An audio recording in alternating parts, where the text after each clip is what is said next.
Hello everyone, this is Chris Garcia, March 4th, 5th now, the year of our Lord Jesus Christ.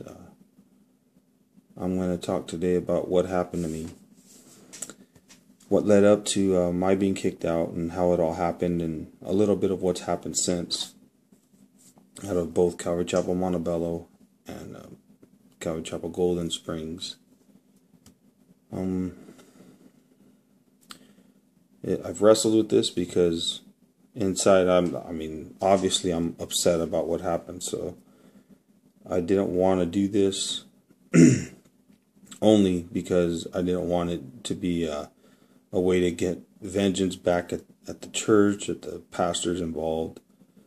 I think it's real important to know that what happened in my circumstance, because it could happen to others. So before I tell you, I'm going to go ahead and pray that God's with us through this thing, because I don't want to make this thing personal. It's got to be about Him. Okay? Dear Heavenly Father, thank you, Lord, for another day that you've blessed us with and blessed those who are listening with. I ask, Lord, that you just be with us, be with myself as I'm about to speak, that I speak things you would want me to say, and that you allow me not to allow my emotions to get heavily involved. So you just fill me with your spirit and allow me to speak the truth and the truth only. And if I am wrong, I ask that you allow it, however it is I am wrong, to be brought up, that I may repent of whatever it is I have done wrong. But if I am not, I ask that you allow those on the opposite side to also do the same, in that they'll be willing to sit and talk and we can move forward from this. But I thank you for allowing us to have a discussion on this, at least the people that you allow me to put videos up for, and just thank you for all their support, because I know you've put them in my life. Even though we've never met, we're able to speak with each other, and I thank you for the blessings and these avenues of communication that you've allowed us to be a part of. I lift up again the persecuted church, that you bless them, and that you comfort them, and that you return soon so that their persecution could come to an end. I lift up the nation of Israel, that ask that you bless her, and again that you just bring peace to Jerusalem, which would mean your return. So we really pray for your return. Pray for America, that you bless America, for the believers that are still here that want to go back to the original documents that came from the founding of this nation, that you had your hand in on. And I ask for blessings for those listening, Lord, that you just bless them, and that you give them wisdom, and that you allow them to continue to search your word and get all the answers they need to continue to spread your word to others. Thank you, Lord. In Jesus' name we pray. Amen. Okay, so I'm going to let you know first what happened is I started going to Calvary Chapel Montebello as a teenager. I'm 36 now. I was a teenager, I don't know, maybe 17, 16, probably a little younger. I remember they've only been around like 20 years too, so it was right at their beginning that I started going. I didn't want to go. There was this, once I hit my teenage years, I didn't want to go to church anymore. I went to a private school for 10 years or so, all through my childhood up until high school. I did 9 months at Whittier Christian, and after Whittier Christian I was already starting to get bad as a teenager, and I got into it with a teacher, and he grabbed my arm, and I said a bad word, and that got me kicked out of that school, and I never went back. I ended up going to Pioneer High School in Whittier. But throughout this whole time, my mother insisted that I go to church. Insisted that myself and my brothers, if we were to live in her home, we had to be going to church. My dad didn't go, mind you. My dad never went to church with us, but he made us go with her. So I started using that against him. I don't want to go to church. That's kind of off subject, but I just want to give you a little bit of history of how this all took place. Even though I didn't want to go to church, I would go and I would listen. I would listen to what was being taught, especially when it came to end times. It's always been my favorite subject since I was a child. I used to have dreams because I was always scared of Revelation and the things I was taught, and I used to have nightmares actually about this stuff. And but it was always of great interest to me, and so as I got older, I would go as I went on my own, and I would go in and out of church. I got into some stuff, hung around some bad people, and I would get away from church. I'd come back. I'd get away. I'd come back, and I got older, joined the Marine Corps, got married, and I got out the Marine Corps. Went back to church, got baptized by Pancho himself, Pancho Vars. Continued going. Ended up going through a divorce. And mind you, some people say, "Oh, were you a Christian through all this?" I was. I accepted Christ at a very young age. And that's why I feel like sometimes it's hard for me to talk about biblical things, partly because of what you're taught in church. You're a sinner, you're this and that. And as a Christian, I went through a divorce. As a Christian, I hung around bad people. As a Christian, I made bad choices and the wrong crowds and stuff. And so I always felt heavy, heavy guilt, more than most, because I wasn't one of those who grew up bad and grew up not knowing God, and then I became a Christian. I was saved, and and then I changed. It wasn't like that for me. For me, it was almost like I chose to sin. It was like knowingly sinning. I knew I was doing wrong deep inside. I knew it was wrong, and it created a great strive inside me. I always put it this way: my dad's a good man, and he's a Christian, but he wasn't always that way. And when we were growing up, I had my dad, who was like a worldly father, and I had my heavenly father, and I was fighting to be both of them. That was the struggle I had kind of within me. So the ones I had to look to be a good man as far as Christian-wise were the leaders of the church, Pancho, and any other leaders that were there. As I went along, and any other church we visited or anything like that, I always looked at these guys. Well, after my divorce and stuff, I started going to church. I have 5 boys, 2 from my first marriage and 3 from my wife now. And I have twins, and I have from my twins, one of them has a disability. It's called 18q deletion, which is a very rare disability. Is like the opposite of Down syndrome, but it's a lot of the same type of symptoms. He eats through a G tube. He had a reverse cleft palate. He had surgery on it to get it repaired, but he's come a long way. They gave us a life expectancy of 2, and he's about to be 5.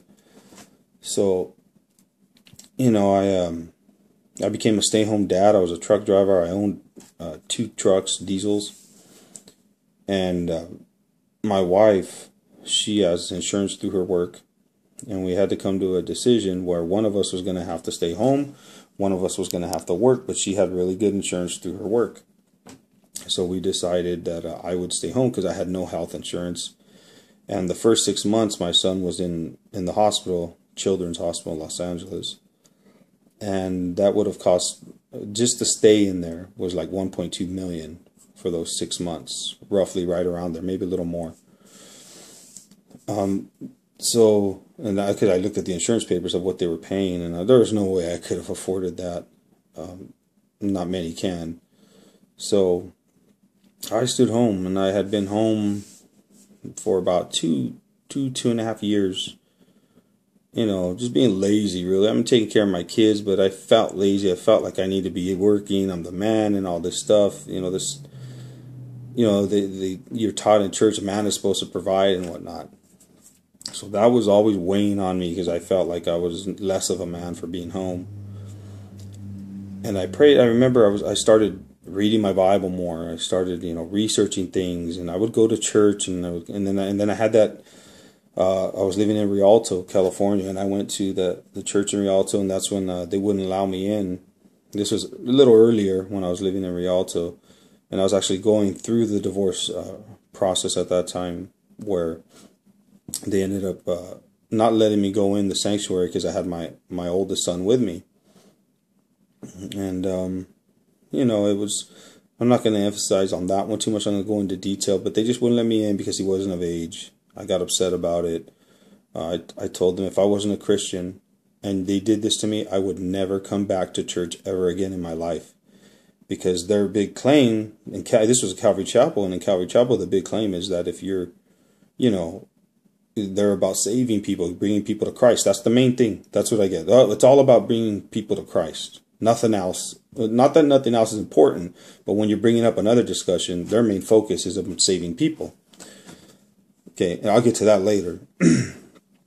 So I was, I was like, if I wasn't a Christian, I would never ever come back to church. Got something on the screen there, and I cried a little bit. It was a rough time, and I felt really bad for my son especially. But then for him to have to see this, they did this right in front of him. Sorry, you can't come in, type of thing. And I told my son, do you see what they're doing here? I said, do you see this? I said, this is wrong. I told my son right in front of the man. I said, this is wrong. Jesus would not approve of this. So I took him and I left. Actually, you know what? I also had my 2-year-old, I believe I had him with me. And I took him to class, and I went and I took him out of class, and I left. That's what happened, yeah. I forgot that I had him with me because I put him in the classroom because he was too little to be in the sanctuary. My oldest was about 7, 8 years old. And that's what happened then. I had forgotten about that until recently. So I started doing more studying on my own, trying to teach my children on my own. And, of course, prophecy is my biggest deal. That's what I love the most. And I was trying to, research the things. I had a book called The Woman Rides the Beast that I got at Calvary Chapel, Montebello, when Dave Hunt, the author of the book, was speaking at his church. I even got it signed by him. I have the book in my bookshelf over here. I've shown it on my other videos. So I had this book, and I read. I never finished the book, but I was reading through it, and I was like, this stuff does not make sense to me. It just does not make sense. An Antichrist that comes from Rome, and the EU and the Catholic Church has something to do with it. The, false prophet stuff. And I was like, it just wasn't clicking for me. And I was researching and I was studying as much as I can. And then one day I was living in Escondido, California. I came to tears. Well, I was in tears. I was very frustrated. The boys were asleep, and I was studying in the room, and I was looking up. I had been turned to Perry Stone. He comes out on TBN. I'm not really big on anyone that comes out on TBN, but Perry Stone was saying some interesting things one day, and I was just like, John Hagee says stuff, but his too is EU, Rome, Russia, all that stuff. But Perry Stone was mentioning things that really got me interested in what he was talking about. And then he has a book called Unleashing the Beast or something to that effect. I think it's Unleashing the Beast. I ordered the book. I read it. And it mentioned Islam and it spoke about Islam some. And I still didn't quite get it, even though I had read this book and I was watching him. And he had a buddy they did a conference with named Dr. Joe Vancouverine. And I looked into him, and I ordered a book from him, Unveiling the Man of Sin, and he talked about who he thought the Antichrist was, and he's even pointing him out and everything.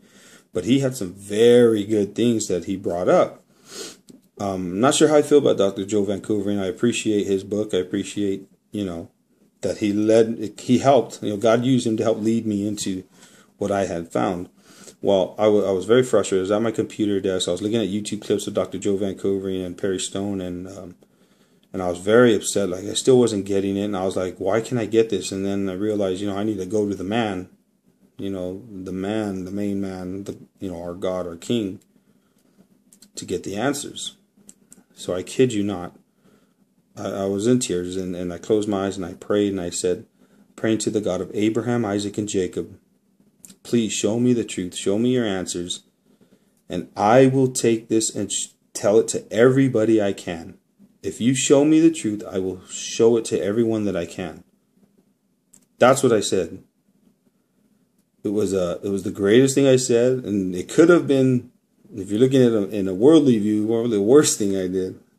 Because sure enough, as soon as I was done praying, I looked up at my computer screen that was on YouTube, and they have the on the side they have the YouTube what's the word?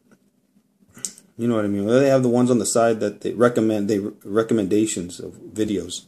And Dr. Joe Vancouver had his arm around this. He looked like a Mexican guy, a fat Mexican guy, right? Like me, you know. And he had kind of curly hair, and I was like, "Who is this guy?" You know, like I don't know. There's something about him, so I clicked on it, and I started listening to it, and I was blown away. He was talking about Bible prophecy, and every word he spoke about prophecy, immediately everything started clicking in my mind. Everything that I had been reading, everything that I'd been researching, I started understanding. And I was like, this is amazing. Well, it turns out that guy was Walid Shubat. And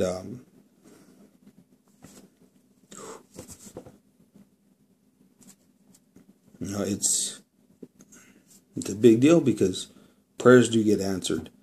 And I believe, to me, I've never heard God's voice, but if there were any time he was speaking to me loud and clear, it was that day. So I listened to this, and then I started researching, and I ordered one of his books, you know, Why We Want to Kill You, and he was a former Muslim, and, you know, and he became a Christian in 93, and how did he become a Christian? Through Bible prophecy. That's how he became a Christian, and not through a pastor, but through reading himself. The guy was born in Bethlehem. He understands Middle Eastern terminology, so when he reads the Bible, he has a better, clear view of what's being said, you know, when it's using metaphorical words, you know, like, oh, the mountains, and, you know, the mother of all harlots, you know, they speak like that in the Middle East in these terms, and he understood what they were saying. Whereas me, you know, from America, no one talks like, oh, the mother of all harlots. No one talks like that over here. You know, I grew up, you know, and I grew up in the Whittier area, you know. The talk is completely different. Majority Hispanic community is completely different. So, no, I'm not going to grasp these things. I got some stuff from church. Poncho tries to, you know, break some of that stuff down. Does a pretty decent job, but he's not from that area. He's not going to really know it and grow up with that stuff. So this guy did. So the stuff started clicking for me. And then, you know, I started doing more and more research. I started looking up history. I started looking up into Islam and seeing what Islam was all about. And I started reading verses that it felt like God was telling me, you see, I've been saying this stuff from the very beginning. I mean, literally from Genesis, he gives us the descriptions of Satan, but who's the Antichrist? It's Satan. So all the descriptions of who the Antichrist is, it starts off from the very beginning in the Garden of Eden. You know, and when he says what's going to happen with Satan, it's from the very beginning. And this guy, Walid, was covering this stuff. And then Walid came to Orange County, and I went over to Orange County to see him speak at a Christian Turkish church in a Jewish. It's a synagogue that rents out to the church on Sundays because they only use it on Saturdays. So I don't know if it was Hungarian. It was a Hungarian church, is what it was, inside this Jewish synagogue, you know, and if you will. So I went there. I didn't know anybody, and they're speaking a weird language, and I'm like, great, is this even going to be in English? And he gets up, and yeah, it was in English. I was, oh, good. And I met him. I took pictures with him, shook his hand. He met my wife and stuff, and it was a cool experience, you know, but it doesn't mean I was, like, I trust everything he said. You know, I still have questions about some of the things, and hopefully one day we can get to those. But I agreed with all his teaching as far as prophecy is concerned. And I started studying more. And his son, Theodore Shubat, has great books. I have a lot of the videos I post, just so you know, I have probably a lot more audio stuff that I don't know how to post onto YouTube. I don't know how to do it. Otherwise, I would post all the audio that I have. I have a lot of audio of both Walid, Joe Richardson, Theodore, and I listen to this stuff repeatedly so I can remember, because I'm not good at remembering after the first time. I have to hear things over and over again for them to click. So, you know, I have all these audios of different people and stuff that I also listen to. And if you look online, go to Google, you could find all these audio stuff. But so, you know, I kept doing more and more research. But after that experience I had inside my room at the computer desk, and the prayer and the answer of my prayer, and And I remember I said that I was tell everyone I knew, but I wanted to make sure that what I was learning is right. And maybe Satan heard my prayer and he's like, no, I'm going to confuse this guy. So I wanted to make sure that I was on the right path. So I started calling churches. Montebello was the first one that I called, and I couldn't get no one to really talk to me. So from Escondido, I drove over there, and I brought my parents. Well, I went to Escondido. I'm not gonna say where my parents live now, but I went over to Montebello, and I gave to the clerk some DVDs. And sorry about this, Joe Richardson, but Joe Richardson had some DVDs, and I burned them, and I took them over to Pancho to watch them, and in hopes that he would watch them. And at the time too, I was really big with Lieutenant Colonel Allen West, who became a congressman in Florida, and I wanted him to run for president as well, because I saw him preaching or speaking in a church, and he believed in the Bible, he spoke Bible, he read from it. It was amazing. So I was like, this is the kind of guy we need. This was when Obama was running the first time, and I was trying to get Allen West to run. So I was getting petitions, and I was like, if the church signs these petitions, maybe this guy will run, and we could have a good Christian man as our leader. So I was also thinking of that at the same time. So I left some information about him as well. I got no response back, of course. I left my email, I left my phone number, got no response, and I did this for a period of about 8 to 9 months, trying to get answers from both Montebello and then Calvary Chapel, Golden Springs. The first church I got kicked out of was Calvary Chapel, Golden Springs. I went over there. It was on a Wednesday, I'll never forget. And I walk in, and the church is already I guess it's already ending. So I got there. I wasn't sure what time they started, because I hadn't gone to that church in a little while. And Pastor Jesse happened to be there, and he's like, can I help you anything? I had no idea who he was. And I was like, well, yeah, I was looking to speak with Pastor Raul Reese if I can. And he was like, well, he's really busy, and, they can't just speak with everyone, blah, blah. All right, and I was like, whatever about that. And I told him, well, who can I speak? He said, well, I'm part of the pastoral staff. I could speak. And he goes, oh, great. So I was, talking to him. I said, you guys teach, I know you guys teach about the Antichrist coming from the EU and all that. I said, I know that because I've attended this church before. And my first marriage, I used to attend Diamond Bar quite often. And I have family members that attend. Actually, I have family members that attend both churches. And so I was explaining to him, that you teach EU, Roman theory and all that. And I said, and this is the question, this is the most famous question. If that's true, if he comes from the EU, from Rome, why is it that every nation that Jesus himself literally fights or destroys, that's literally mentioned in the Bible, why is it that every single one of those nations is a Middle Eastern Islamic nation today? Every single one. And he couldn't answer it. He said, well, we don't know that. I was like, what? I was like, what? Really? Well, you don't know? I was like, but how is it that you could teach that it's Rome and the EU, but yet, you don't have an answer for why he's fighting Islamic nations? He's like, well, I'll tell you what. You talk to me, you tell me about Daniel 9:26, and then we can have a discussion. I said, I don't know what Daniel 9:26 says or means. I said, but I guarantee you, it has nothing to do with the Roman Empire being revived. And I didn't even know at the time what Daniel 9:26 said. Basically, what it says is that the prince who is to come, meaning the Antichrist, that the people of the prince will be of the same people that took siege to Jerusalem and destroyed the temple. That it'll be those same people. Now, mind you, the Roman Empire was in charge at the time. Okay, I'll give you quick on this real quick. The Roman Empire was in charge. It was the Roman army that went in. It was the 10th Legion, along with a few others that I guess if you were in the military, they'd be fobbed out to this 10th Legion. There was other legions that attached to them and went with them. And Titus, who took them in and went in there, he didn't go in there to destroy Jerusalem and destroy the temple. That was not why they went in there. But when they did, the people, you have to remember that the people were not, the army were not made up of Italian Romans. Okay. It's important you know that they're called provincials. The people were called provincials that lived in the area, in the provinces, in those areas that were not from Rome, in the Middle East, and the Roman Empire ruled the Middle East. So they needed to grow their army. So what they did is they invited people from those areas in the Middle East to join the military, and by joining the military, they would gain Roman citizenship, kind of like here in America today. You know, people who aren't citizens could join the military, and through that, they could end up getting their citizenship for them and their families. So that's what the offer was to these people that were Middle Eastern descent.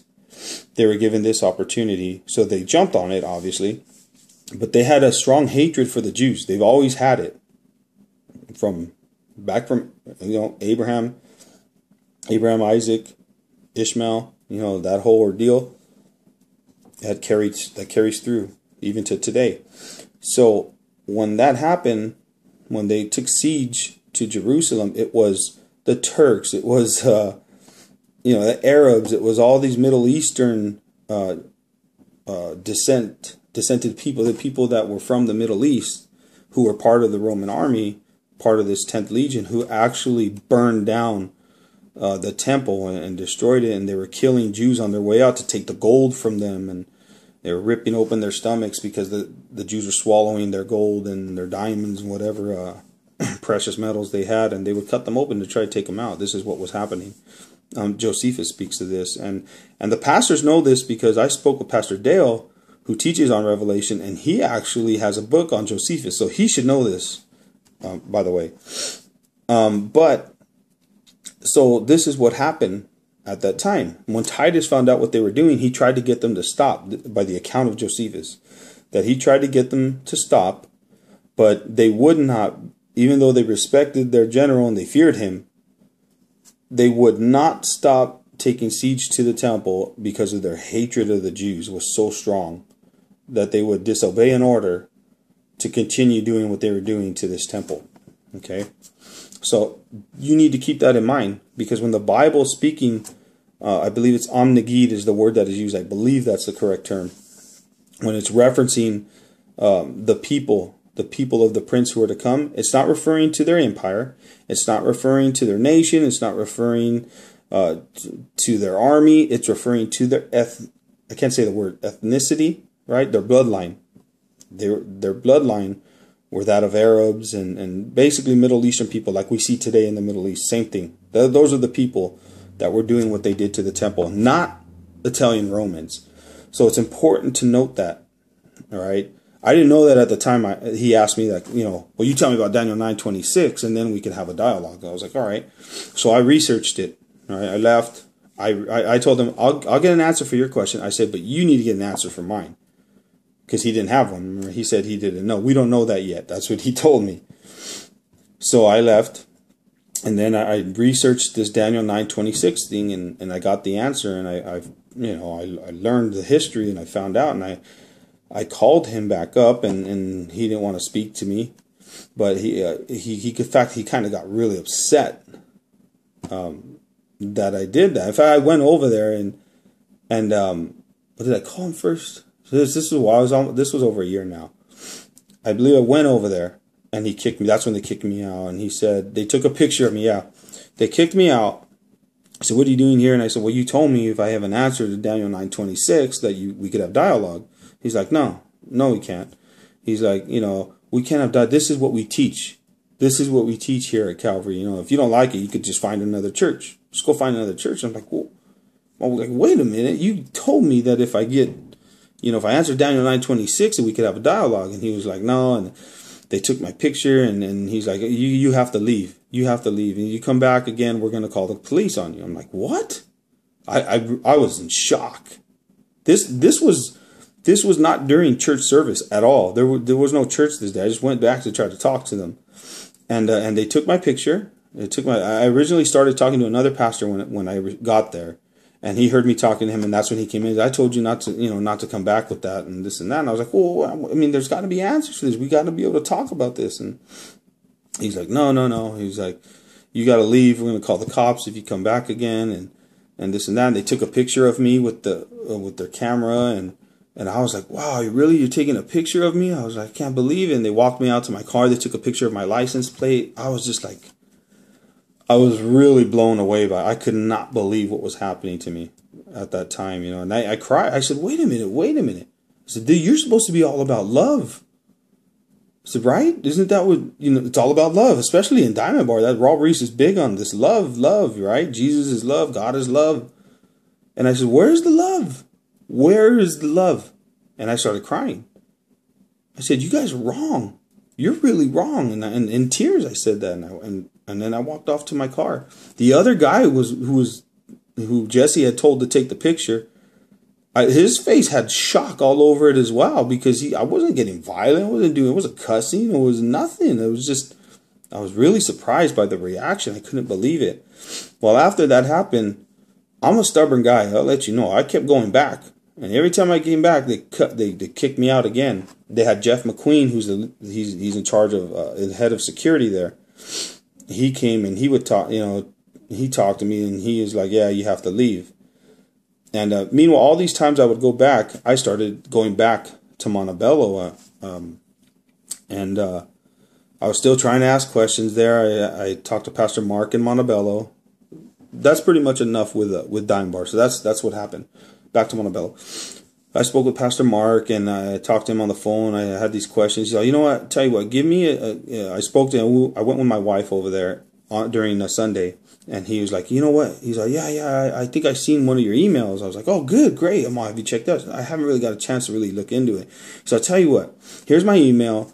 Send me everything you can, you know, about it, and I'll take a look at it, and then we'll take it from there. And I was like, great, I'm getting somewhere, you know. This is awesome. So I sent him an email, and I called him, you know, a few days later. Oh, did you get the email? You know what? I haven't had a chance to look at it. He's like, give me a call in a couple of days, and we'll see. All right. Call him a couple days later. You know, have you got a chance to look at it? He's like, you know, it's a lot of stuff. It's a lot of stuff, he tells me.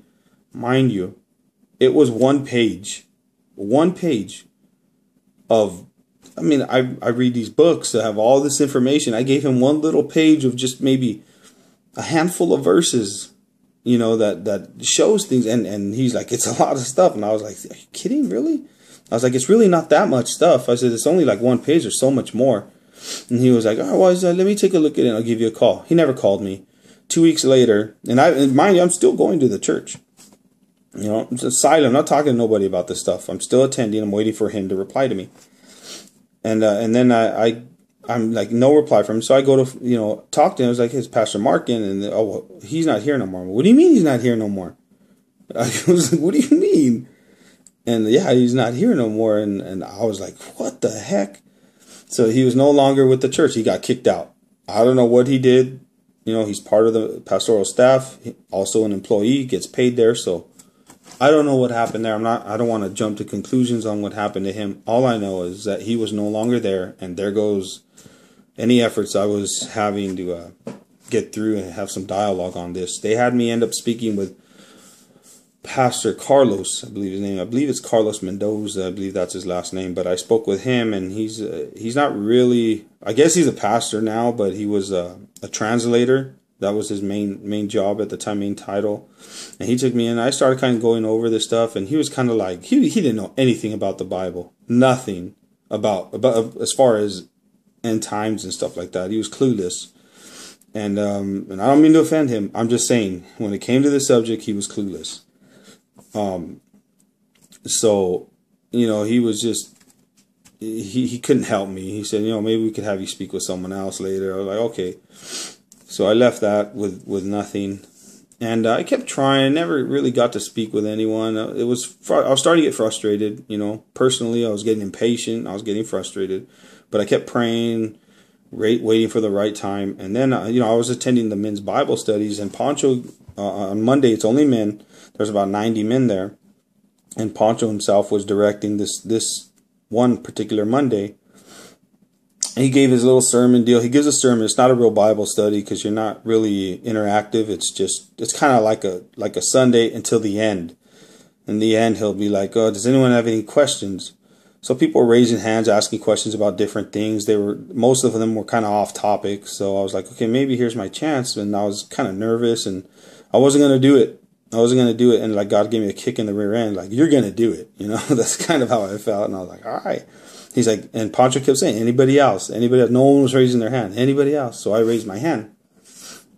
And I said, I got up and I was like, yes, Pastor, it's a little bit off topic. Oh, that's okay. That's okay. I was like, oh, it has to do with end times.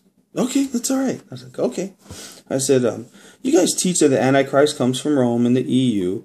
And I said, and the Catholic Church will have something to do with like the false prophet stuff and all that. And he's like, yeah. And I was like, okay. I said, if that's true, why is it that every nation literally mentioned in the Bible where Jesus, when he comes back, he fights or destroys, every single one of them is a Middle Eastern Islamic nation today.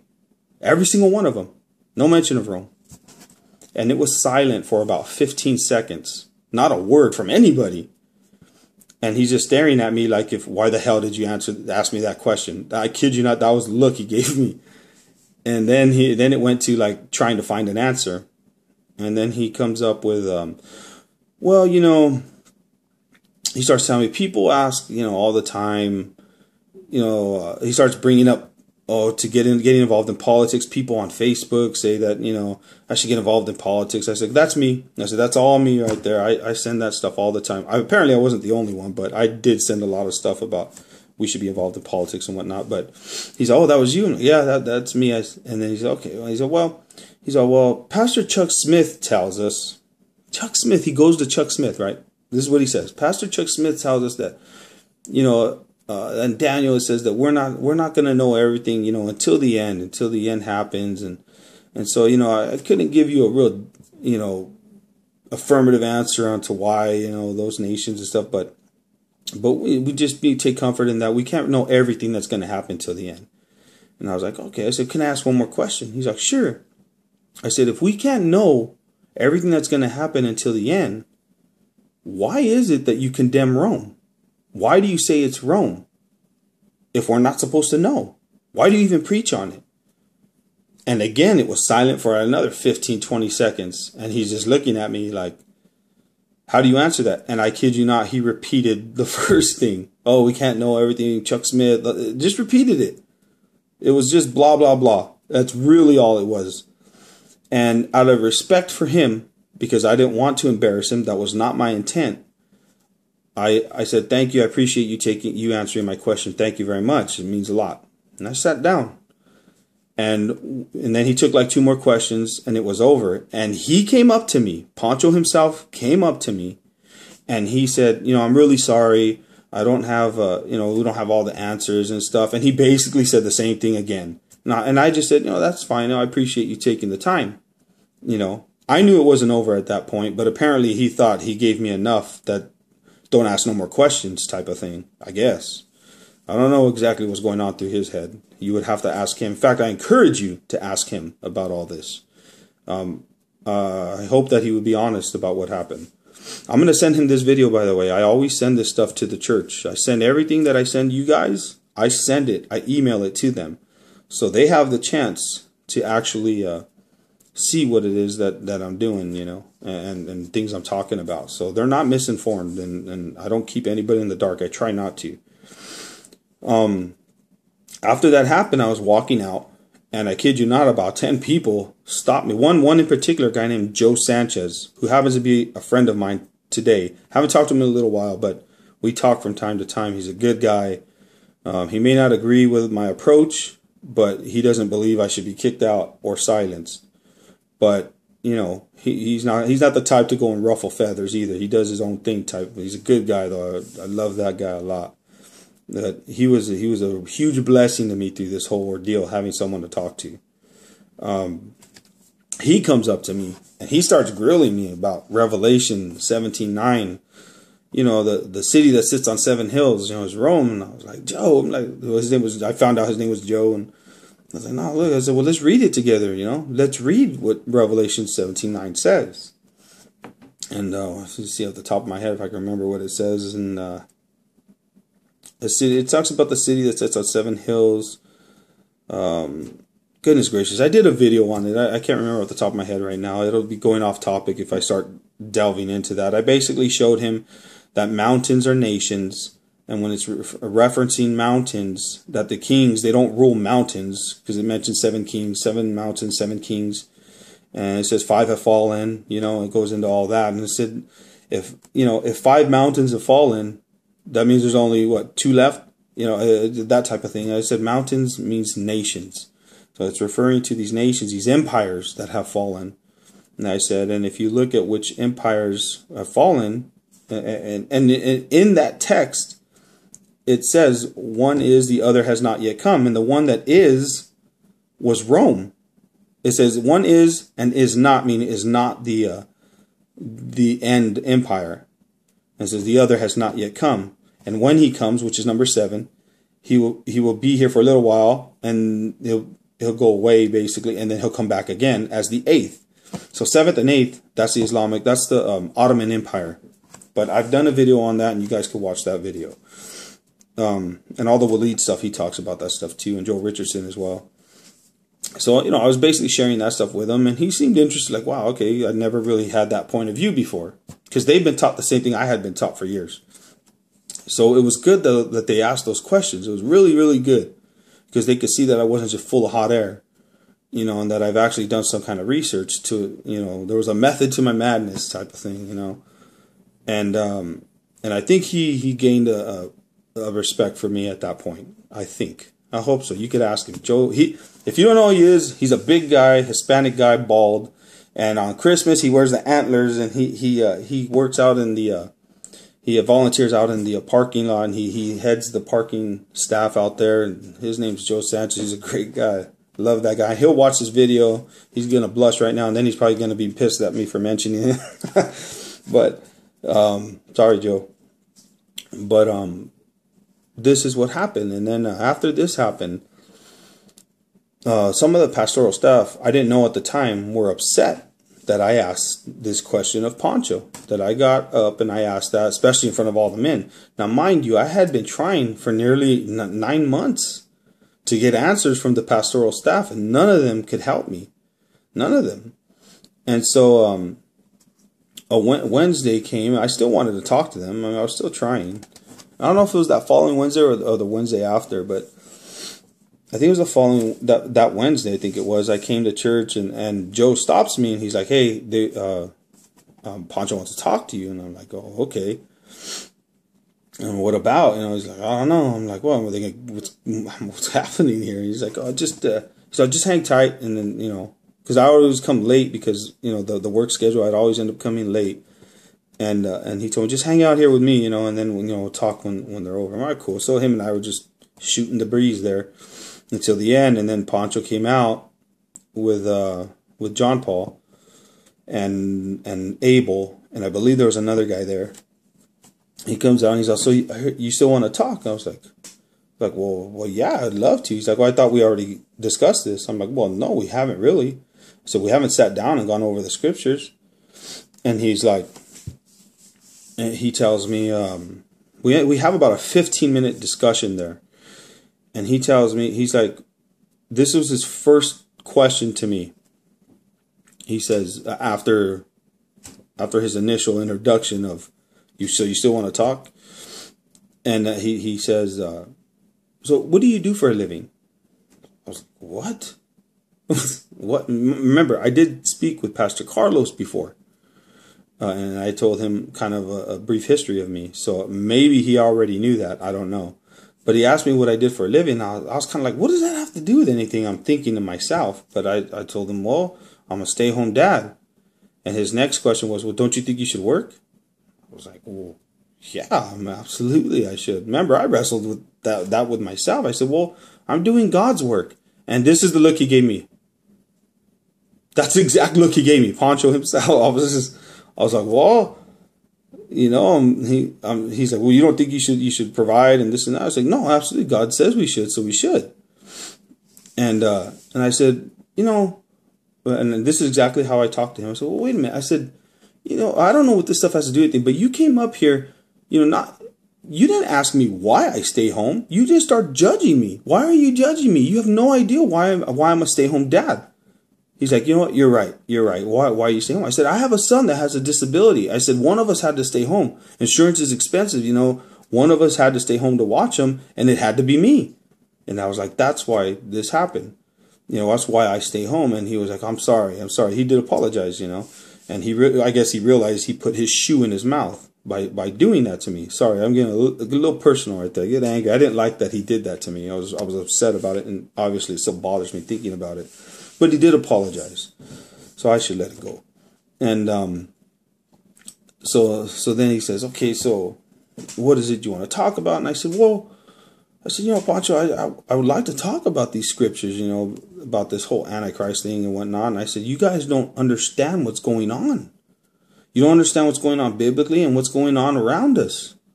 I said, the more you focus on this Rome thing and the EU and all that, you're not paying attention to what Satan's really doing. And what's he really doing? Islam is growing strong all around us. They're trying to change our laws so that we could accept their laws, which basically is Sharia law.